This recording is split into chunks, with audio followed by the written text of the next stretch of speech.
Paul McCartney and John Lennon didn't always see eye to eye. In the early days of the Beatles, the two would write songs as they sat together in Paul's childhood home on Forthland Road in Allerton. However, as they got older and artistic differences emerged within the band, in the second half of the 1960s, John and Paul tended to write independently. Often, they would write the basis of a song before presenting it to the other for final tweaks and touches. Occasionally, they would clash, and recording sessions for the White Album and what became Let It Be were marked by tempestuous moods, which resulted in Ringo Starr and George Harrison leaving the band for periods.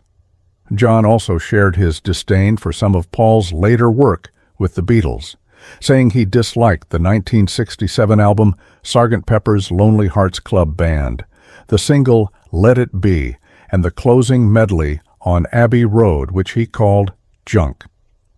It wasn't just the final songs on Abbey Road that John shared his disdain for.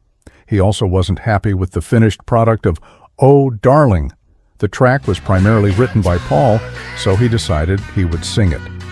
The band first tried to record it in April 1969 during the Get Back sessions.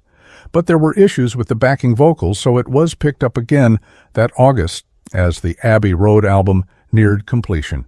Paul put a lot of effort into it. He later recalled, "When we were recording Oh Darling, I came into the studios early every day for a week to sing it by myself, because at first my voice was too clear. I wanted it to sound as though I'd been performing it on stage all week." However, John wasn't impressed with how Paul sang the song and thought he should have done it instead. In a 1980 interview with Playboy, John said, "Oh Darling was a great one of Paul's that he didn't sing too well. I always thought that I could have done it better. It was more my style than his. He wrote it, so what the hell? He's going to sing it. If he'd had any sense, he should have let me sing it."